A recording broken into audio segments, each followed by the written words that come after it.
Hello listeners, I am your speaker Casey, and as many of you may know, I am currently undertaking the Psychology of Coercive Control Master's course at Salford University. I hope that this course will make me more informed and better equipped for future projects and interviews on the podcast. In the meantime, I will be releasing renewed versions of older episodes with updates from previous guests. If you want to find out what I remember from the time of each interview and get in-depth updates from the guests, I've been writing blog posts as I go through older episodes and adding them to my website, cultvaultpodcast.com, which you can also find links to in the episode description. You can find links on my website for support on navigating recovery from cultic abuse, to learn more about how to help a loved one, or become more informed about the subject of cults and coercive control.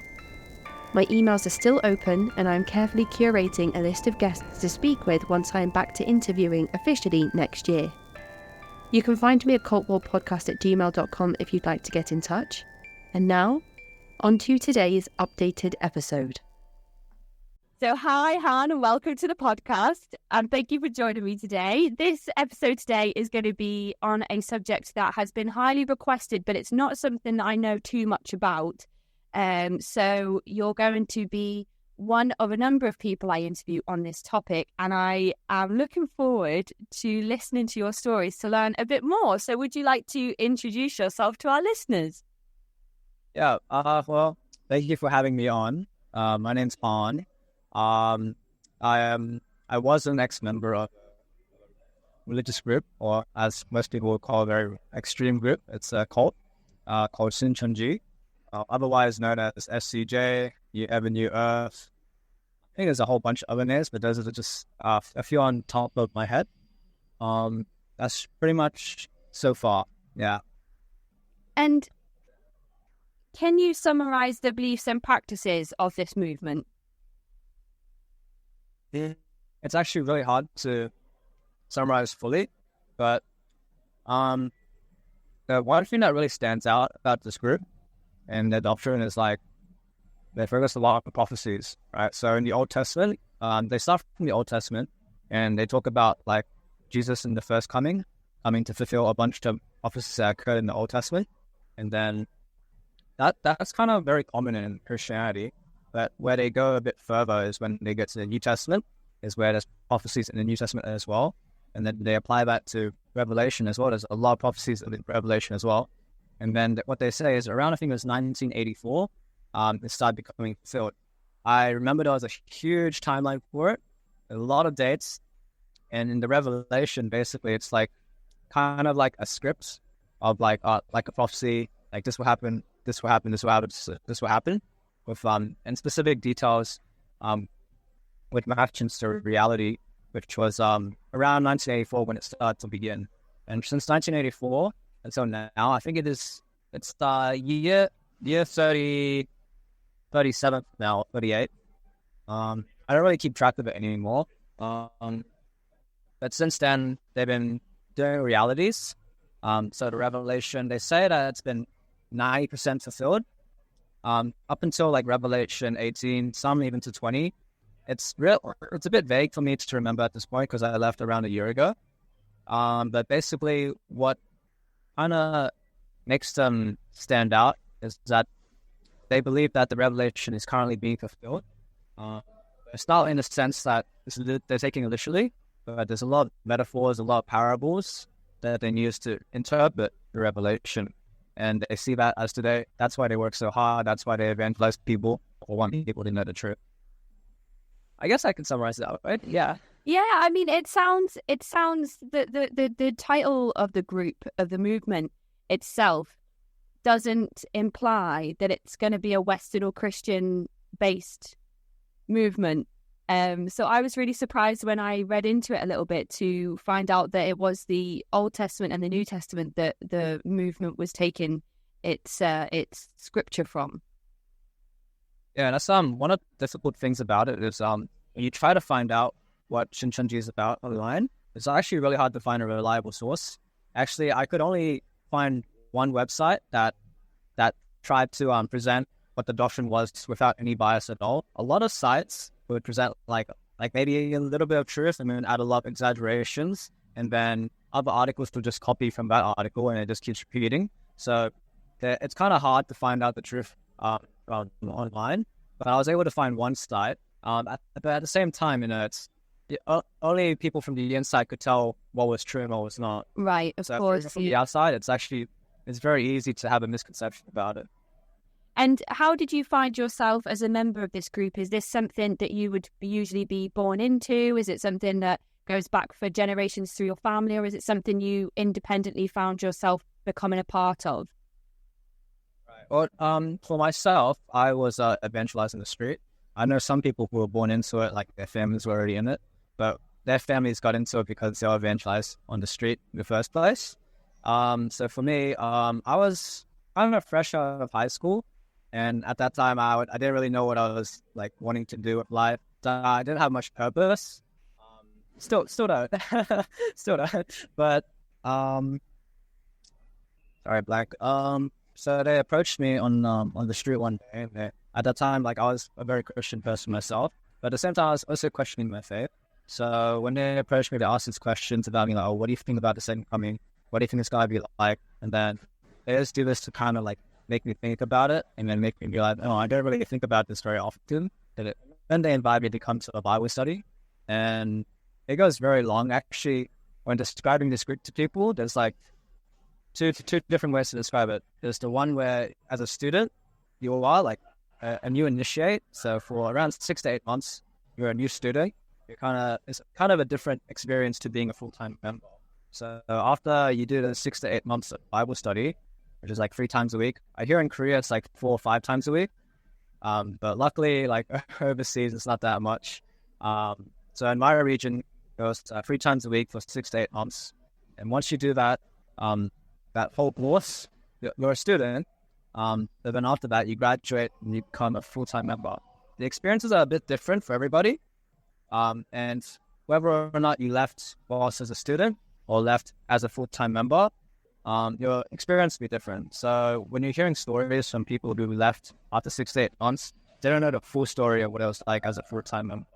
But I was a full-time member for about 2 years, so I kind of know a bit of both. As far as I don't know, it's just what it's like to be like more higher up, because the highest I went to was like team leader. There's hierarchies, but I could explain. Yeah, I think that's quite common with these high controlling groups. There seems to be sort of a hierarchy, or sort of different levels or inner circles that people can become a part of. And a lot of the time, these episodes I release will get some feedback from people that says, well, I attended one service for one congregation that you're saying is a high controlling group, and it turned out that everybody was lovely. It's very different, obviously, to attend one service and leave that service and never return than it is to be a core member of the group that will dedicate hours of your week and a lot of your personal time and money or whatever else to show your commitment to that movement. So I definitely can understand what you mean by moving towards those inner circles or higher levels of responsibility or leadership within these types of movements. And did you experience any type of love bombing when you went to your first Bible study? Yeah, no, definitely. Yeah. Actually, it wasn't apparent to me at first, but when I started becoming like a full-time member, we were taught like how to evangelize people, and then it became apparent to me like, oh, that happened to me, right? So it really starts in the very first moment you get evangelized. It really depends on the person evangelizing you. Some people decide to be honest and not fake, but most people are fake, especially female evangelists. So usually it's like, oh, you like let's say there's a hobby like volleyball. Like if a person on the street like, oh, you do volleyball, like even though if you don't like it, you have to say, oh, I like volleyball too, and then like you just have similar interests, and then you're just a bit overly exaggerating your expressions all the time, and just trying to get the person that you're trying to evangelize to be like more comfortable with you. But at the start for me, like I knew something was a bit weird, but I was just listening to what they were saying in regards to the content of the word of the doctrine. So I kind of ignored all those red flags, but there was definitely a lot of love plumbing. Like when you walk into a class for the first time, teachers would greet you. Like, oh, nice to meet you. Oh, we heard so much about you. And it goes so deep. But even when you're a full-time member, it still happens. But at some point, they do stop love bombing you. And if you do react a bit weirdly to that, and you start becoming like cold, they return with it. But it really depends on everyone's own experience. But for me, I could always see past it, but I try not to get affected by it because I was trying to be rational in the sense that all these emotions don't really matter. Just adoption, like if it makes sense, I'll follow it. But it did still take a toll on me. And you've used words like student, initiate, and teacher, and those phrases throughout your explaining to us what this movement is. That's not typical in the sense of sort of preacher, pastor, and those types of words, congregants and things like that. So is this something that's unique to Shincheonji? We don't necessarily say preacher very often. I'm not too sure why. Usually we stick to, so how it is like, there's the teacher who you meet, and then there's the instructor who teaches the whole class, right? So in a whole class, there's an instructor, he's the guy who's mainly teaching. And then there's usually 3 teachers, who are like the urban teachers, depending on how big the class could be. 2 to 4 to 5. I think the most I've seen is 6. These are the urban teachers, the same thing as a teacher. Then that's pretty much the one that deals with people who are educating. But for full-time members, there's also different titles for different positions. So there's congregation members. We don't really say congregants, but we just say congregation member. And then when you go a bit higher, you get a little more responsibility. You become a team leader, a little higher group leader, a little higher, become an evangelist, which is kind of like a hermit teacher, basically. Evangelist and hermit teacher, same thing. It goes higher and higher, but it goes instructor, and then department leader. Then there's about 24 departments, but our region only had around 10 departments because we weren't that huge. That's as far as it goes. And then it goes to pride leader and the promise pastor, who is Chongi Jonim. So there's an English translation, but we're kind of encouraged to say it in Korean. So the team leader is Tim Jong-nim, group leader is Gyok Jonim. I may be butchering the way to say it, but there's Chonbasanim, which is evangelist / hermit teacher. There's Gansanim, which is the instructor. And then Sansungnim is specifically only exclusive to the promise pastor, which is Lee Man-hee. We only call him Sansungnim. It's how I'm pronouncing it so bad. I'm sorry to all your Korean viewers. But that simply just means teacher. It could apply to everyone else, other teachers, but it only applies to him. Because I guess it's just special to him. Maybe it has some beautiful culture. But we only used it for him. So I did Google what the main religious practices are in Korea, and it came back with Christianity and Buddhism. So I was really intrigued when I realized that a lot of these groups were referring back to Korean practices. And you've just said there that you're encouraged to say the Korean translations for the titles for people within these groups. And were any of these positions ever paid positions within the movement, or are they all done on a voluntary basis? Yeah, so that's actually a very gray area. You don't actually get to know about that until you become like a bit higher than a Tim Jong-un, that team leader. I believe up until team leader, everyone below that is not paid. Everything's volunteering. So for me, like I never got paid. I was going out evangelizing every single day, like doing that out of my own free time, working different jobs just to support that. But group leaders, like they're not supposed to say it, but they're doing it full time. They're getting money from somewhere. I eventually found out on Reddit that they do get paid just a little bit, but just only enough to survive. It's not even that much. So group leaders and urban teachers, and I'm not sure about instructors, but I'm going to guess that the group leaders are getting it and the urban teachers are getting it, and the instructors most likely getting it too. they're all getting paid as well. They have no other way of making other incomes because they're doing that pretty much every single day, every single hour of every single week. But if they were getting paid, I don't know for sure, but it's just my own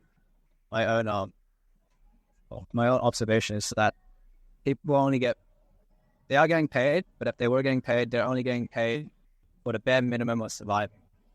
Right. If it's rent, they'll probably live in like a place that is like a dorm, like subsidized by SCJ. So I've actually lived in one of those dorms before, and my rent was like made lower. But there was so many people living in that house. So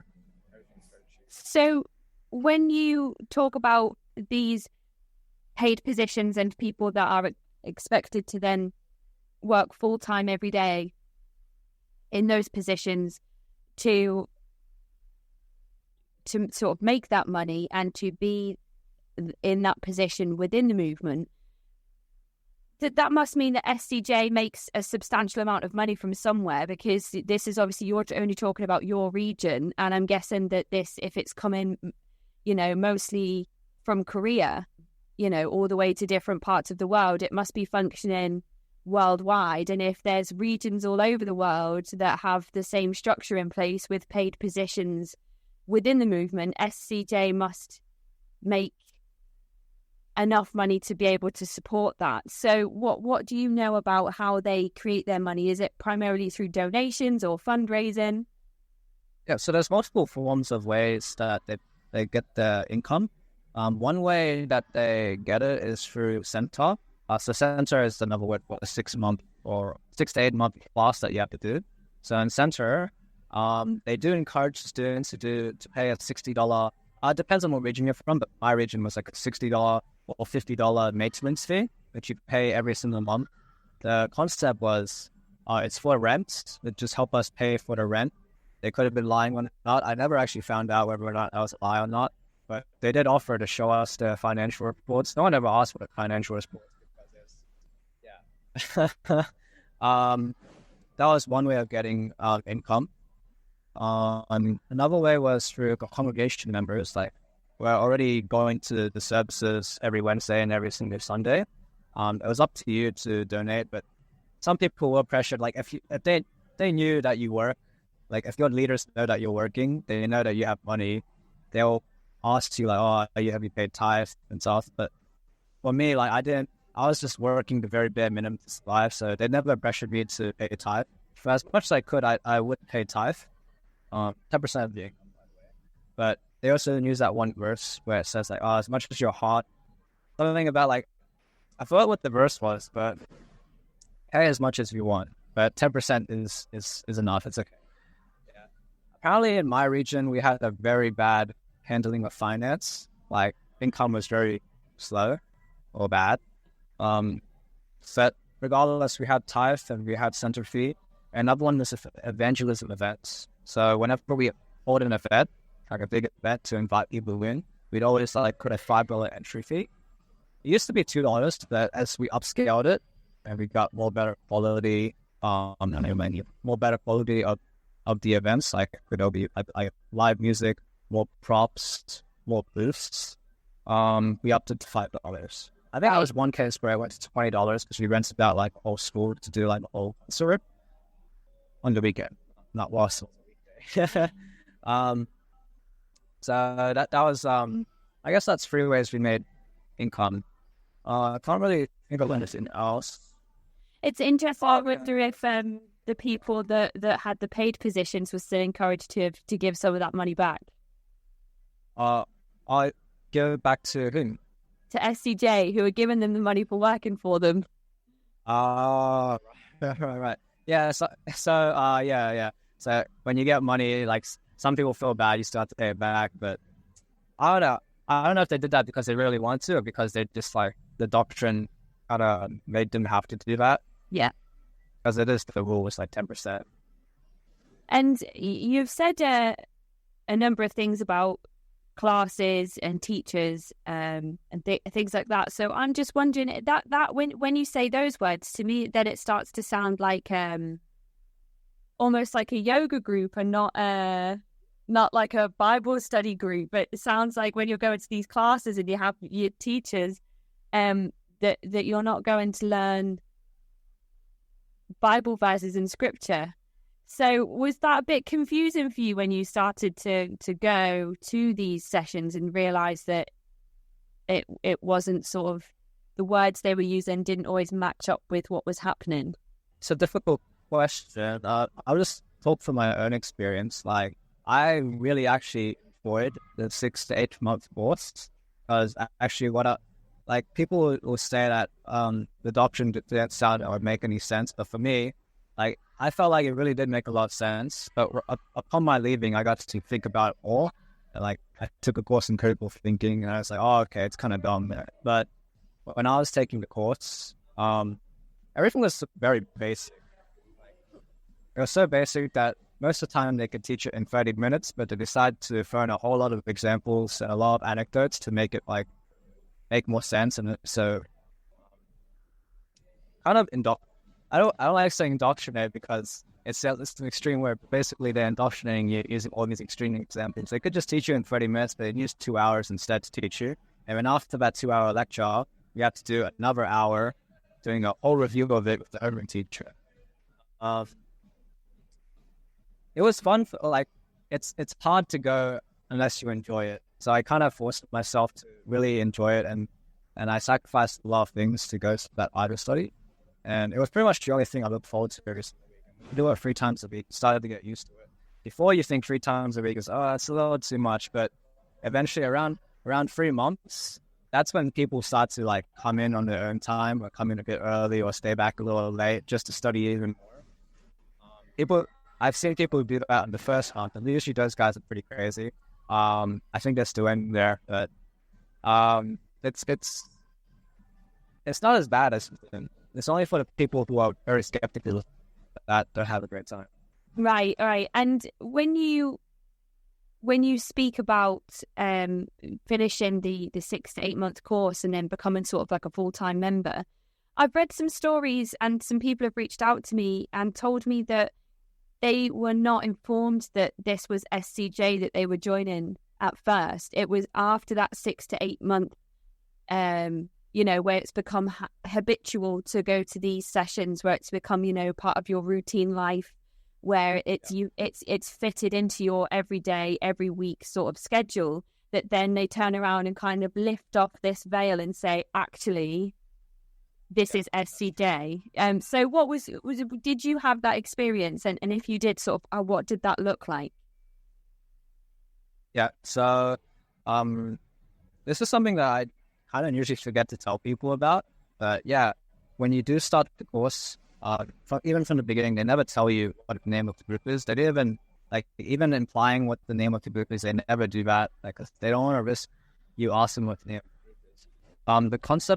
The reason why they do that is because they want you to focus only on what they're saying, like the doctrine. Like, make a choice for yourself rather than searching it up and seeing what all the words on the internet say about it. Because on the internet, it's a whole bunch of lies, of exaggeration.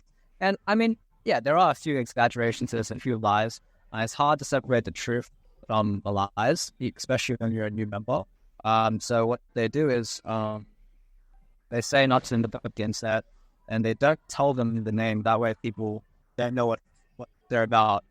Because in the 6 to 8 month course, there's 3 stages. There's a beginner, intermediate, and then advanced. In the beginner, you're learning about parables. Second one, you're learning about Old Testament, First Coming, and then the third part, you're learning about New Testament / Revelation, which is when they start to reveal that they're actually Shincheonji. It's around that point that on the third stage, it's around that point where after seeing them for 6 months, three times a week, you've kind of made friends with everyone there. Everyone's love bombed you so many times that you kind of so connected to everyone there. So that's just kind of one part one factor that makes it hard for you to leave. That's the emotional part. And if you stayed there for 6 months, you've been discerning and listening, you're like, okay, it's been right so far. Like, just revealing the name. At that point, it's hard to leave, because you said that you accepted it. what they've said for the past 6 months, and they've checked on that very thoroughly throughout the 6 months before they reveal the name. So, when they reveal it to you, most people aren't that shocked, but some people still are.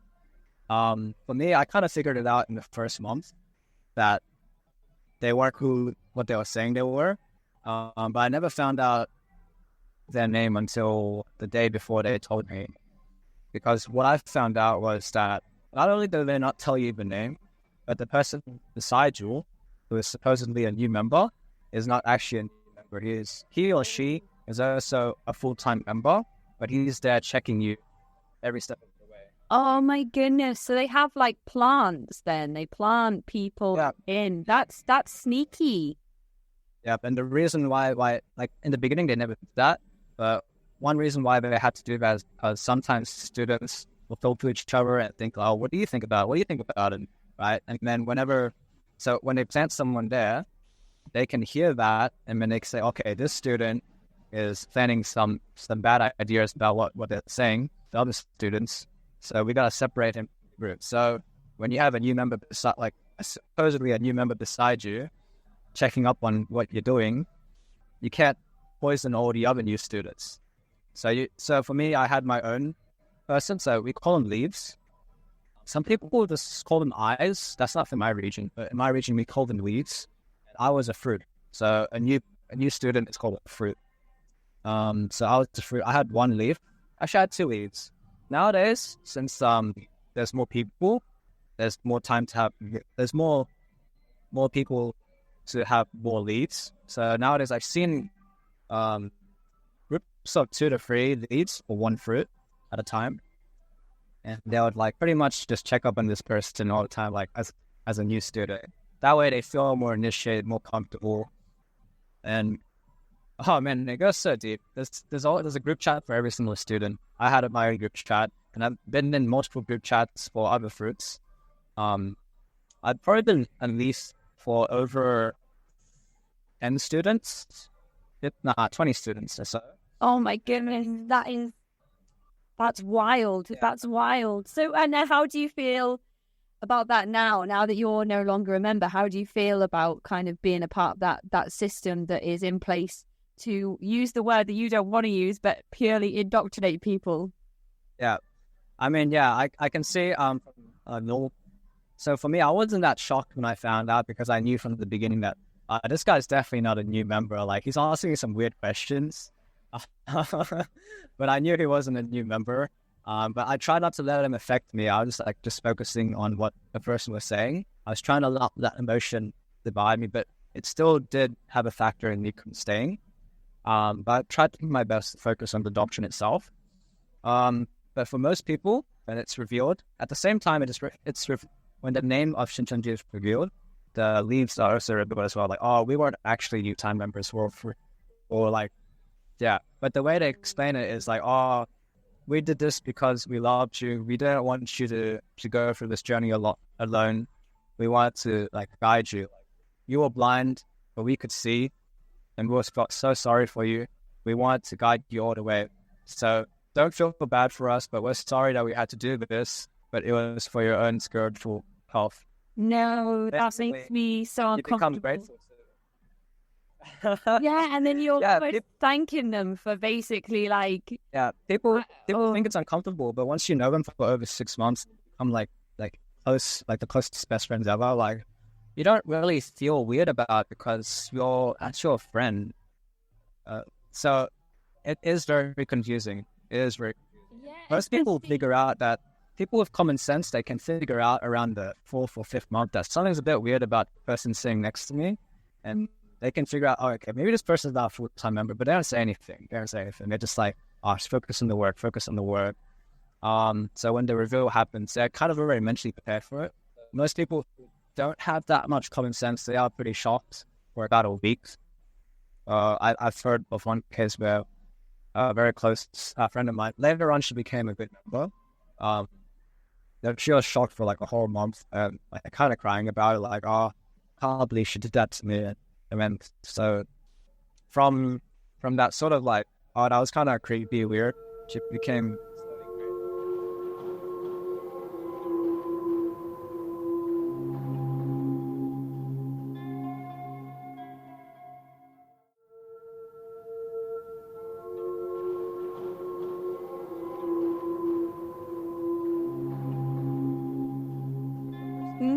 her initial reaction, I feel like, is the right reaction to have, though. That obviously you're in a room with these people that you've been around for such a long period of time, and you know, they're saying to you, we did this for you, we didn't do this for us.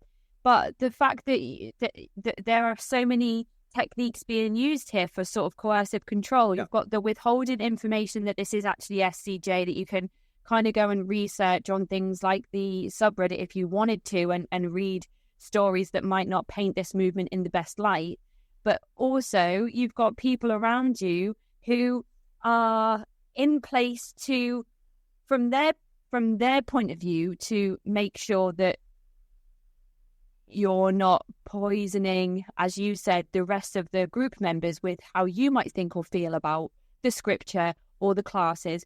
But also, if you were having doubts and you were thinking, do you know what, I went to a different group this week and I'm kind of more inclined to agree with their beliefs and practices than I am with this. You've got like 2 or 3 people in your ear then who are then going to encourage you and love bomb you, who you think are just at the same class, at the same level as you, who have had the same exposure and experience to SCJ that you've had. And they go, no, this is the best thing ever. And then you're like, oh, well, if everyone thinks that this is the best thing ever, then obviously I'm doing something wrong, or I need to give it more time because there's something that everybody else here is seeing that I'm not seeing. But the whole time, that's what they've been put there to do, to put those ideas into your head. So that is, oh, I don't know, that makes me feel so uncomfortable thinking about it. Yeah, I don't know what the word is, the specific word for the bias. It's like something about the majority, like, oh, the majority agrees and, oh, it must be right. So that's the thing, like when you're in class, when you see half the members are real, like, are real students, and half the other members are like full-time members but posing as new students.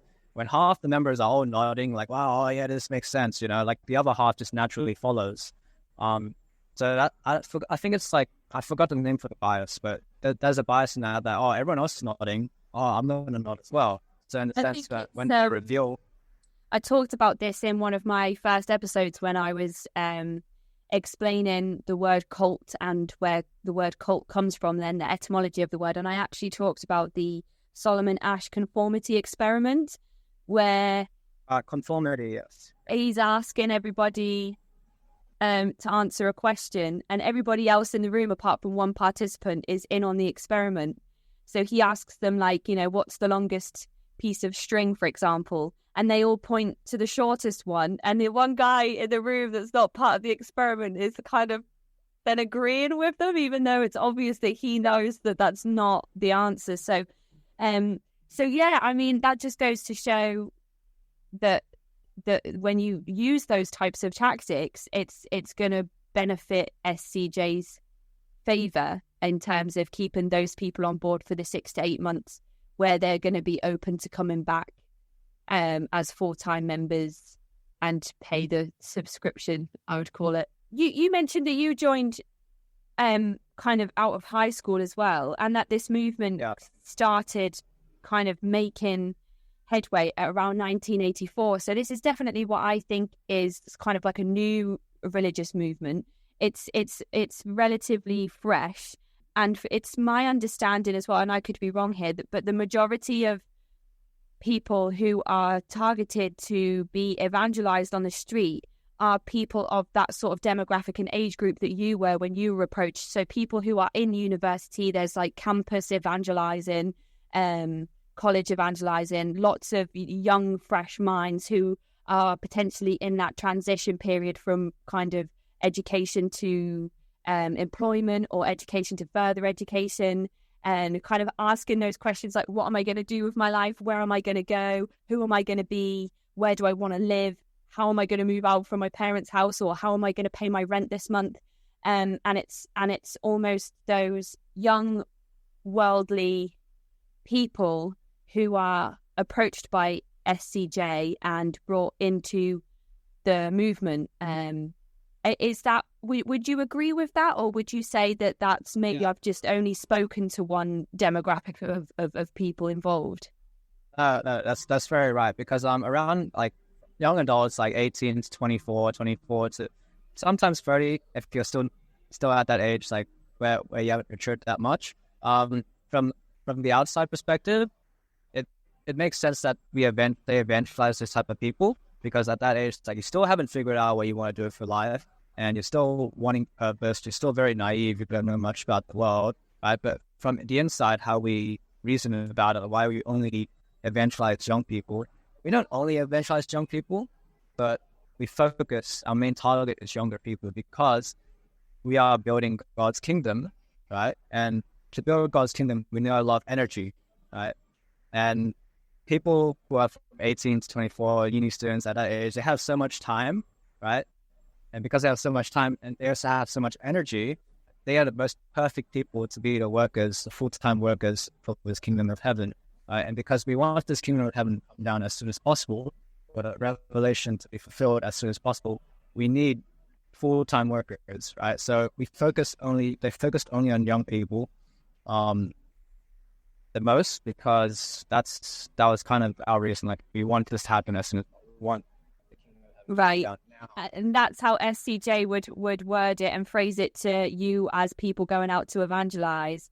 Nothing to do with, as you said, the naivety of maybe some people at that age, or their lack of exposure to the world, because, you know, when you come out of high school, maybe you haven't had the opportunity to travel to different countries and be parts of different cultures, or had much exposure to different political and religious beliefs and opinions on the internet, or you know, all you kind of know is your echo chamber from your high school and from your friends in your education system. So it's nothing to do with that. It's purely because of the energy of 18 to 21-year-olds.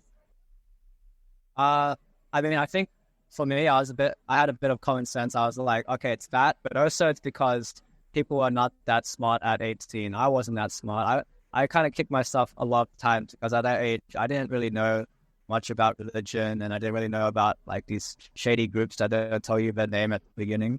Yeah. I was like always very happy-go-lucky. I still am, but that's a cool new experience. I just meet people. I could talk to sweet people. You know, so I was very naive in the sense that I was very easily trusting these people. I wish I took a course in critical thinking before I went into SCJ. It was only during and after the last 3 months of me being there that I started really like looking into critical thinking and reading a bunch of philosophy and atheist literature. That I started to really think for myself that what is the stop frame? Like, what is the logic that goes behind it? What's reasoning? Is that really reliable? And I mean, how did you end up in the position of team leader? And then you moved into a dorm as well. I'm just interested on how that kind of developed. And I wasn't a team leader for very long. Actually, I was only a team leader for like a week. It was so much, like, you're already spending so much time as a congregation member in SCJ that when you become a team leader, it's just like you're spending even more time. Like, it's not like you're spending all your time, but you're just cutting off your sleep when you become a team leader. So from that point, I was kind of like, so they introduced this new concept at that time where there's a team leader, and there's like a minor team leader where you're kind of like apprentice, right, to be like a team leader. So I was at that point. So I was like very temporary, but I was learning all the scripts, what to say and how to say it. It was very hard for me to get to that point. But as I was like reading all the scripts, I still have some of the documents and the scripts that you have to say. So when I say scripts, it's like when you're teaching a lesson, it's just basically the flow and the structure of your conversation, what you want to say, the reason why you're saying it, the examples you want to use. When I was seeing like the structure and trying to practicing it for myself, it did feel unnatural for myself. But then I was like really questioning to myself, okay, what if they asked me this? What if they asked me this? And then I was like, what if I asked them this? What are they going to say? And then I started like asking those questions, and I didn't get the answers I wanted. Most of which were like atheist questions. So it goes a bit deeper. I don't know if I want to hear that. Yeah, I mean, you tell me what you want to tell me. Okay, well, when I started looking at the teachings and the doctrines from like a different perspective, when they teach you in the beginning, we screen a lot of the people who come to the lessons. Like, we have to be a Christian already. You have to be a local citizen. That way you can stay where and be you can grow this local church. You have to not be traveling anywhere anytime soon. That way, complications when you course. I mean, there was a fourth one, but I'm not too sure. But the first one was like you have to be Christian, right? Because they don't really want to waste time with atheists. Because the reason was, there's nothing I can say to make them believe. Like they have to believe in the boss. Like they have to stay through the whole course to really understand. But atheists are like impatient. I was like, okay, yeah, it makes sense, whatever. I was a Christian to begin with, but everything that they were teaching was under the basis that you already believed that the Bible is 100% reliable, right? So that's actually the first lesson that I was learning, and I was learning that lesson. Like the objective is the person has to understand for themselves that the Bible is 100% reliable. But I went to question like, oh, but what if it isn't? There's so many contradictions in the Old Testament prophecies as well, and I brought that up. And they didn't answer it at all. They were more concerned about the intention of my question. Like, why am I asking this? Like, are you just trying to find faults in the Bible? But they never answered my question. Like, okay, what is inconsistencies? Why should we be like trusting in the scripture and taking it all word for word if like there's always inconsistency and all these contradictions? I didn't get the answers I wanted. And I started questioning that about 8 months before I left. And, I felt a bit weird about it. And then 2 months after I initially asked it, I asked it again. I got the same answer, but I wasn't satisfied. And then it slowly climaxed until quarantine in my region for COVID. That I started, okay, I have a lot of time to think to myself. Yeah. I've caught up on all my sleep. I can think a little more clearly now. I'm going to ask these questions more deeper, and I need an answer. And that was when I started reading a lot more atheist literature and looking into like prophetic arguments. Because the thing is, if you're trying to leave SDJ, I've seen that on the Reddit, people try to leave using a Christian route, but it just doesn't work. If you go from an atheist perspective, it's just more logical. People can disagree, it's a bit controversial, but I find it's the most logical way to leave. Because you're approaching it from logic. It's not in the sense that you're leaving because you don't have faith. Because from an atheist perspective, faith is like, it's not based on evidence, right? So I was leading from that perspective, and it was pretty easy after that point because I never considered it before, and I don't think it will be that easy because I know how hard it is to lead from a Christian perspective. It was only until I left that I really started considering maybe atheists have something right, like with their viewpoint, and I realized they didn't have much answers. You think that? Would you say that it was around that time that you began asking those questions that you had, enough doubt to start to move away from the movement? And then, as you said, it's interesting that once you had some sleep and time to yourself and a clear head and maybe sort of like less of a schedule committed to SCJ because of the COVID and the lockdown, that you were able to get enough distance from them to be able to say those doubts that I've had actually are more than I thought. Now that I'm a bit more clear-headed, I know that this is something that I want to move away from. Yeah, so when I originally had those doubts, I thought like, oh no, this is just Satan trying to deceive me. So I tried to put it down. I tried to distract myself with as many tasks as possible. And at that time, I was like part of the team that involves serving all the food, making sure the food is right, like serving for the services, for the events that happen. So I was already busy, so busy to the point that I didn't have time to ask questions. I only had time to study, attend center for other fruits and leaf, attend services and attend group meetings, team meetings, and oh my god, I was still in meetings. It was so hard to find time to meet somebody, meet a teacher who's also very busy in their schedule, to meet that person and ask questions. At the same time, trying to get 6 hours of sleep. Like most of the time, I only had 4 hours of sleep. So either sacrifice your sleep and ask questions or get more sleep. I usually chose to get more sleep. At the same time, you also need to juggle like for me, I had to get a job as well. Like I had 3 jobs at the time. I had to juggle them. Most of the time I'd lose like 1 or 2 and get a new job. It's very stressful. Like the last thing on your mind is to ask questions.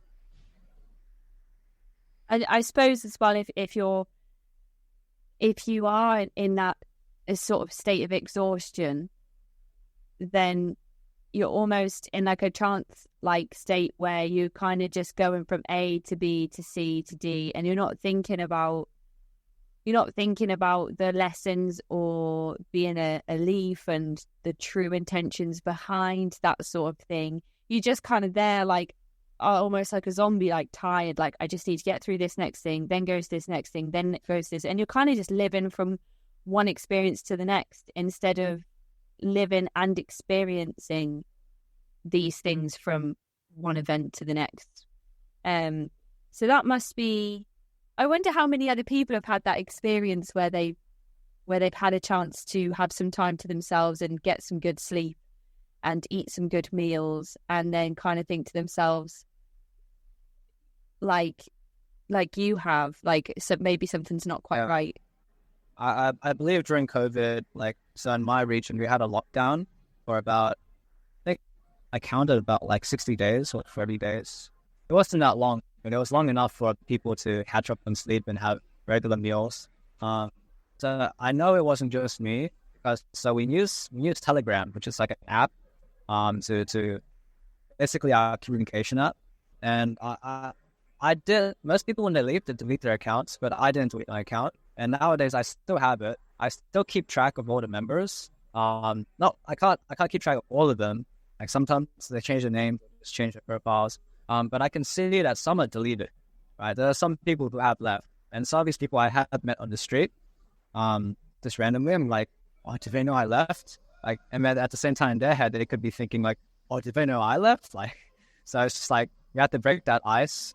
Like, I don't know if they're full-time members still or whether or not they left, but I just have to ask, because usually when people leave, ours is a bit different, but when people leave, they really don't want to talk to anyone from SJ ever again. So even when I left, no one knew I left, because they don't want to announce that, because if they do, other people are going to think, oh, maybe I should leave too. Right? So It's really hard to find out whether or not someone left or not. So for me, whenever I meet someone who has recently left or has left since COVID, I always ask them like, oh, okay, like, do you know anyone else who left? Because I know what it was like leaving and how hard it was. Yeah. And I wish so hard that someone was there for me. So I asked them like, oh, do you know anyone else who left? Because if they need help, like, I just want to be there. I think that's the best approach as well, isn't it? I mean, that's the most helpful approach, and I know I always talk about the subreddits for these movements and ex members that go to these subreddits for support, but they really are places where people can get advice, answers to questions that maybe they're not too sure about, peer support for people who have been through or are going through similar experiences. I know it's also interesting to just read the differences and similarities between the different groups across different parts of the world. These groups that have had similar experiences and groups that have had different experiences depending on the number of members, or, sometimes the restrictions in place seem to be more severe in some parts of the world than they are in others. Do you recall any restrictions that were in place in terms of sort of what you can eat and drink, or what you should wear, or who you should associate with outside of SCJ, things like that? Yeah, there's a lot to say about it, yeah. So I'll start with like what you eat. There wasn't any restrictions on what you eat. Like, you could eat pork. Like that wasn't like that was more of a metaphorical thing. Like you should, I forgot what it was, but you can eat pork. But most of the time, people were not only sleep deprived, but they were also not starving, but they didn't eat. And most people didn't eat, like, because we sleep so little that when we wake up, we're pretty much almost late for the meeting we have to attend in that morning. So we don't have time for breakfast.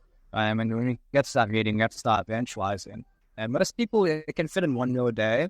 Yeah, for me, I was lucky I could fit in 1 or 2, a few snacks here and there. But there was no restriction of eating, but when you did eat, it's like most of the time you didn't have time to eat. because you're just like so busy. But it only takes 10. Like if you can eat whole meal in 10 minutes, then you're fine. But most people are just so busy that they couldn't eat. And also with what you wear, I think women had it a lot harder. As you can't wear anything that reveals your shoulders. I wasn't a woman, obviously, but so I didn't receive that education. But whenever we had like an outdoor event, there was always that like rules, like, oh, women like don't wear anything revealing. So it's very obvious. Like now I can see it. Like whenever I go to the beach and I see a whole group of young people, like and the girls aren't like there's no shoulders. I can tell they're probably from some Christian group. Not necessarily. But yeah, no, it makes sense. But on Wednesdays and Sundays, we're encouraged to like, okay, not Wednesdays. On Sundays, we're encouraged to wear all white, like black pants, yeah. But you always wear a white one button up, and always bring a tie. So each region has their own tribe, and each tribe has their own color tie. So you should always have that tie with you. In my region, it was the Peter tribe. So our region was a very light blue. We call it jasper. Yeah, so I always had to wear that tie on Sunday. For members, full-time members, there wasn't really much regulation on what you wear. But if you were going to be a teacher, which also means that you're most like if you're a 팀장님, which is a team leader, you're most likely a teacher as well. And everything up from there. Group leader, instructors had the worst. But team leaders and above, you always have to wear something smart, casual, or formal. Instructors, because they're teaching every single day, they always had to wear suits. I actually lived with an instructor, and like he'd always tell me how much he hates wearing a suit because he always has to wear it. He gave me his jumper. Actually, this is one of his he said he doesn't wear it because like it doesn't fit with the suit. It's like he never had time to wear it, so he just gave it to me. And what about like if you forgot to wear a light blue tie, or or you went and as an instructor and you didn't wear a suit, what would be the type of fallout around those? Not too sure about the instructor part because usually they're smart enough not to forget that because they've been there for so long. But if you forgot your tie, most likely another member always has another tie. So I was in a group chat with all the male members, for like brothers chat, brother sister. We had a brothers chat, and like we'd always message like, "Oh, anyone got a tie?" And it's like, "Yeah, I got a tie." Like someone always has a spare tie, right? But if you didn't have there was no spare ties, you both have to sit at the back because there's a camera at the front just recording the sermon. So they want the people at the front to look the best. If you don't have a tie, you're at the back. Okay, so all of the sermons are recorded. Yes. That's interesting. Some people, they don't attend, but they don't tell you that they don't attend. You just notice that, that person's not there, but they don't tell anyone that they're not there. So when they don't attend, they have to catch up, so they watch the sermon. And what about things like the LGBTQIA community? How are they represented within SCJ?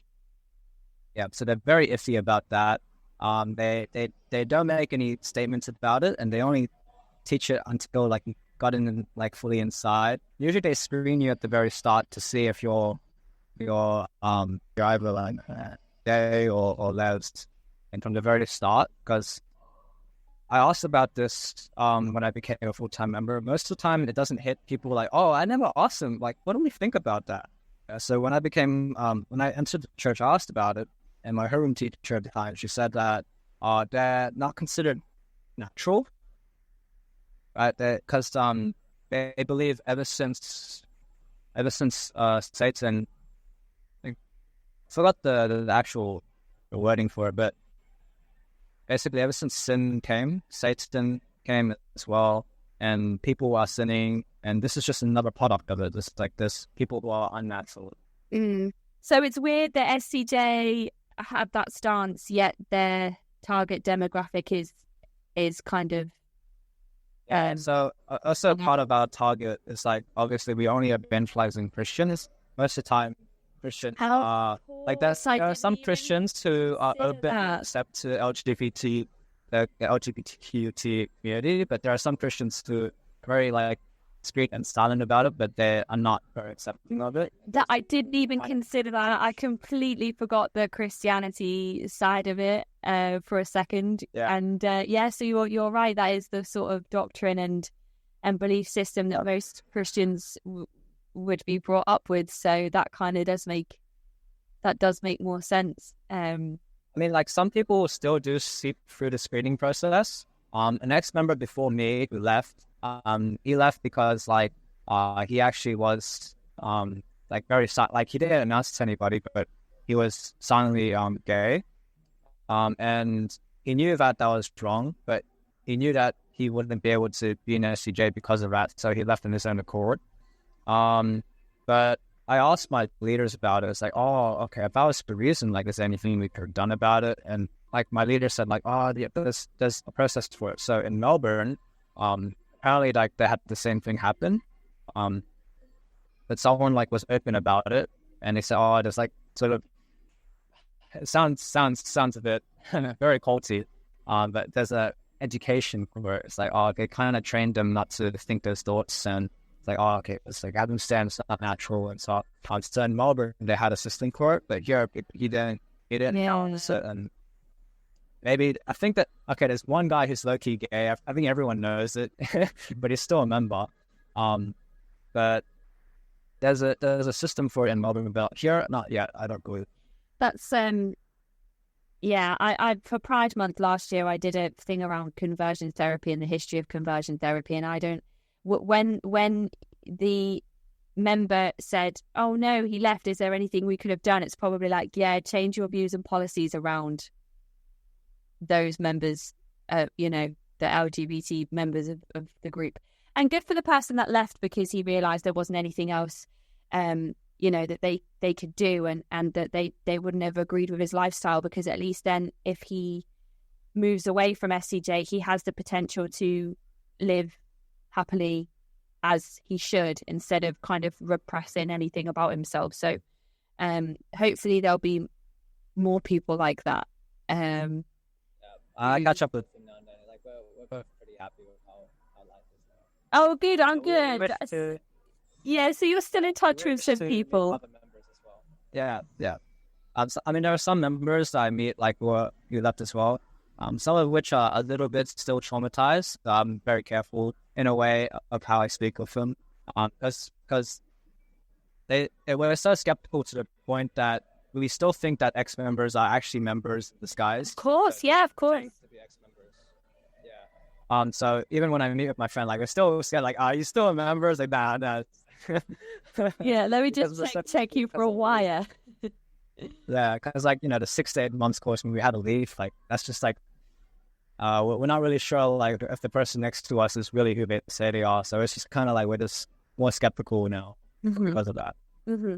Well, I know that we were sort of an hour off schedule today, so we don't have as much time as we hoped we would have to chat.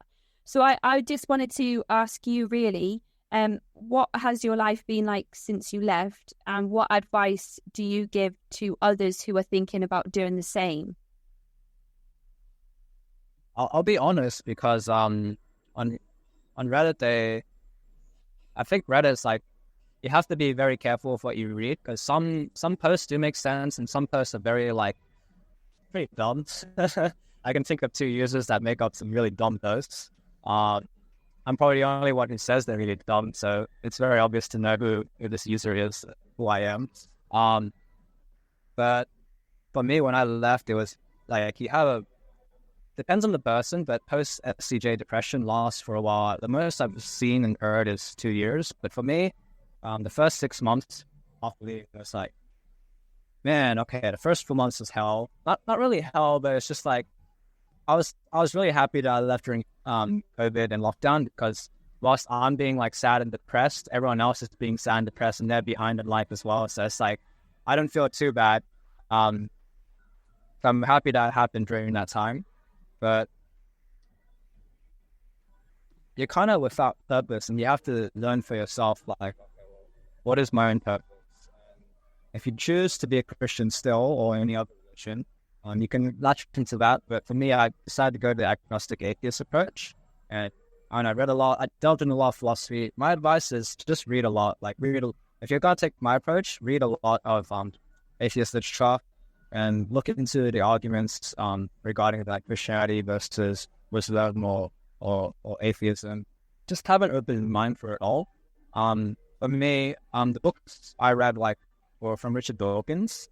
Richard Dawkins is very helpful, but one YouTube channel that really helped me a lot was Cosmic Skeptic. I'm so grateful to him because, man, he makes some really good arguments. Cosmic Skeptic, I know he goes to Oxford University. He's in the UK. So like, I don't know if you can, there's a shout out to Cosmic Skeptic. I'm so thankful to him. Because without him, I probably would not have the arguments to withstand the indoctrination that I had. But instead of, you can be depressed for a while, mourn over what could have been, which is the kingdom of heaven, mourn over it. Have some time to yourself, but after that, like really learn how to take care of yourself and find that purpose for yourself in your own. Yeah, I think that's a fantastic way of kind of putting your thoughts into perspective, especially because a lot of people will often say, take this approach, take that approach. A lot of people advocate therapy, but what you've said there, I think, is something that's not mentioned too much, which is, mourn over the things that you were promised, because a lot of these movements and coercive control groups and groups with high control tactics will be offering something that you can't get anywhere else in the world, and it's something that you've set your heart, your life, your mind, all of your goals on achieving.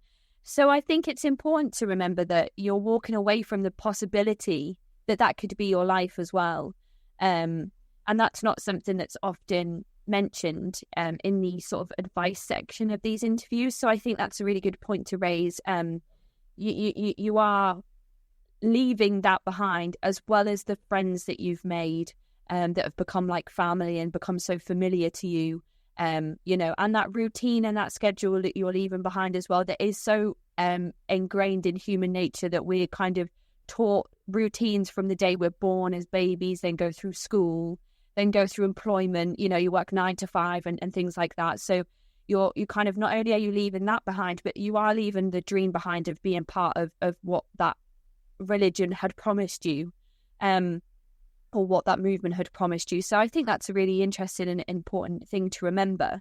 So is there anything else that you would like to tell our listeners before we say goodbye today? I just want to add on to that. Yeah, like just different what I just said, but self-help and journaling.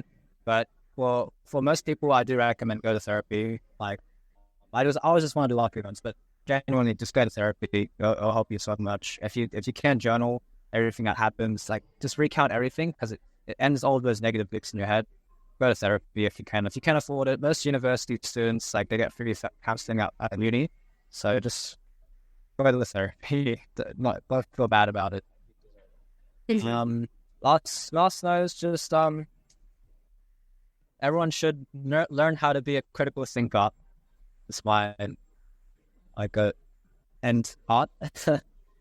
I think that's yeah. I mean, there must be so many. I bet there's a ton of free online courses for critical thinking, that people can access freely if they have opportunities to do so. I know it's not the easiest thing for everybody to have free access to the internet in some parts of the world, and therapy as well. We talk a lot about how that's not often a resource that's available to everybody, but yes, critical thinking. I think if you have the opportunity to read any articles or topics or courses online, or read a book, then I think that's a really sound piece of advice as well. So it's very late where you are now and very early where I am, and this is my first morning interview. So it's been a bit of a turnaround, bit of a change of events for me. So I am going to let you go. Obviously, you're out in public, which is great. I'm stuck at home because we're in lockdown still. So there's a difference between how your country has managed this virus and how ours has managed this virus. So I'm gonna let you go and get home. And I just wanted to say a massive thank you, Han, for coming here, trusting me with your stories, giving me sort of it's honestly, it's a privilege to be able to sit here and listen to to listen to your story, especially when you talk about being a person that has common sense and had doubts about this movement from the start, but wanted to believe in the doctrine and wanted to just look at the doctrine without using kind of emotion. And I think that's just you're probably one of many people who do the same thing, where you kind of realize that something's not quite right, and you're obviously highly intelligent, and you're thinking, yeah, I mean, I don't know about that, so I'll come out of this. But at the same time, you're still allowing yourself to become part of this process. And I think that's so important for the listeners, because a lot of people blame themselves, and a lot of people have these thoughts and feelings of guilt towards themselves that they've allowed this indoctrination to happen to them. But I think you've just told us here that you can have these doubts from the very start. You can, you can think to yourself, something's not quite right. But I kind of do believe in the scriptures and the doctrine that I'm being told. And obviously you've been love bombed and all those extra layers of things on top. So, you can be a person that starts off with a marginal amount of critical thinking or doubt, or kind of notices the red flags and things that aren't right. But you can still end up being in a movement like this for a number of years before something happens like a COVID lockdown, where you get to take that step back and say, actually, hang on, I was right from the start.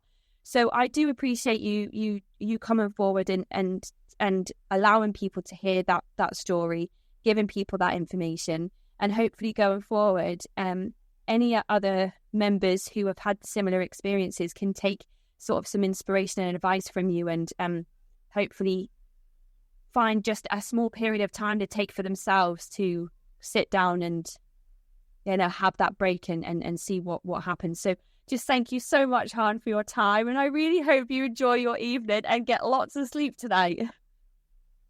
Yeah. I still have a song to meet off this. You do? Yeah, you're meeting somebody for oh my goodness, I've forgotten what that's like. I'll stay on the Zoom call. And I'll just live that experience through you and your camera. I honestly, I miss lockdown, because there was so much time to do and learn things. But now it's there's no lockdown. Yeah, well, this podcast was born in lockdown, but at the same time, our lockdowns lasted basically a year now. So I think we're all very much sick of it. If it only lasted like a 30 days or so, maybe I'd be like, oh, it was so nice when we were all just at home together. But now I'm ready for it to end. So, any other? I think you still might miss a few things about it, but yeah, there's a long time. Any other UK listeners are probably feeling the same. I feel especially if you're in Wales, because their lockdown has been strict. So I'll have to wait and see if anybody gets in touch to tell me that their lockdown is giving them cabin fever as well. So enjoy your drinks, Han. Enjoy the rest of your evening. Thank you so much, and I'll speak to you soon. Yeah. Bye. Thank you. Bye-bye.